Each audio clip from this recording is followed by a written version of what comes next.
Hey, Mark Christ here with Mustang360.net. I'm here in Stuart, Florida today. We're with Donnie Gould, President of Auctions America, and Donnie's gonna give us the rare opportunity to get behind the wheel of some classic Dearborn iron. So Donnie, tell us a little bit about what you guys do here at Auctions America. We're a collector car auction house, and we're getting ready for our 12th annual collector car auction in Fort Lauderdale, Florida. And we've got some great Ford performance vehicles for you guys to drive today, from an AC Cobra to a 65 Shelby and some great Boss Mustangs. Hey everybody, I'm Evan Smith with Mustang360.net. This clearly isn't a Mustang, but it is one of the coolest Fords ever made. Actually, it's a Shelby Cobra, a 63. One of the most desirable sports cars, or muscle cars, or whatever you want to call this thing. It's packing a 289. This car is one of the first 20 built by Carroll Shelby in the 60s. It's just an absolutely fantastic machine. Fashioned in silver, the performance of this thing is unbelievable. We have the chance today, thanks to Auction America, to drive this thing, put it through its paces. Of course, we've got to be careful. It's worth about $850,000, and they've trusted it to us. So what do you think we're going to do? Let's check it out.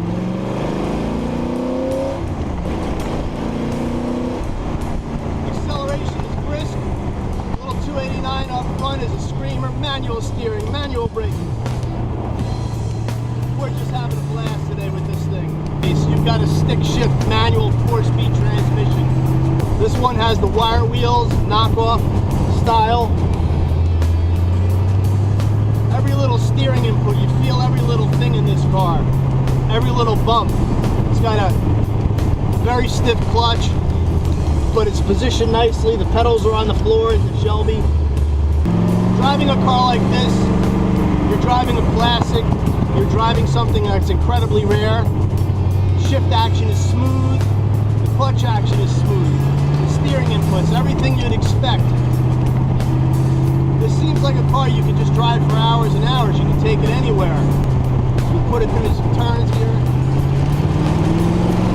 Tail's light.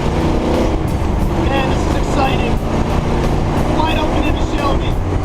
And left-hand tight turn coming up. We'll brake, bring the motor down. Turn it in. Throw it a little sideways. Oh, it's glorious. Everything about the 289. Down to the intake and carburetor, it's original. It's just absolutely outstanding. Things on this car are just so basic. Two-seater, the Roadster style body. It's the classic Cobra, the original if you will.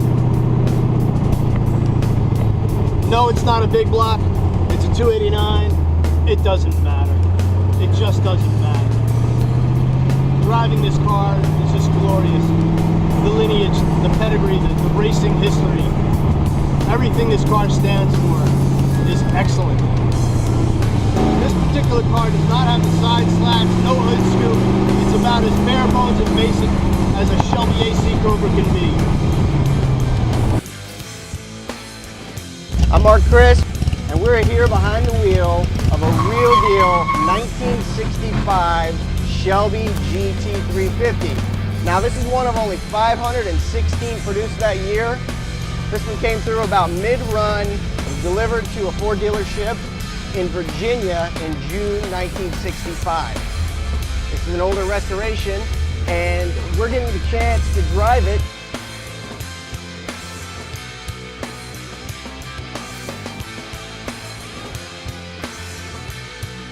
This car drives surprisingly nice. Steering is a little tight, does have a sporty feel to it, but for a 49-year-old car, what could you expect? Drives just as nice as it would have when it was delivered in June 1965.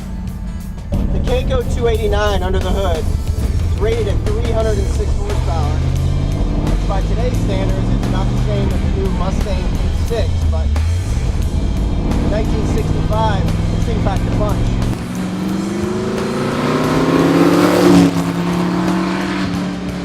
This particular car is serial number 260, and it's one of the rare cars that was built with a trunk-mounted battery, the Crater mag wheels, and the Le Mans stripe.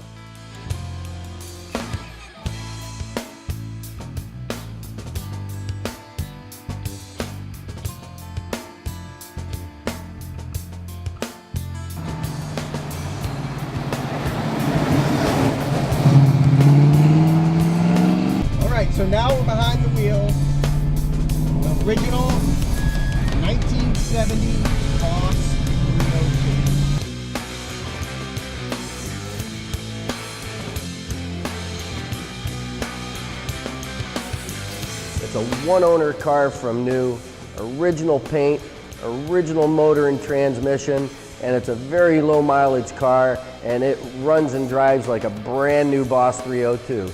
It's not shiny pretty like a lot of the restored cars that you see, but you hop in this car and drive it, and it'll absolutely take you right back to 1970.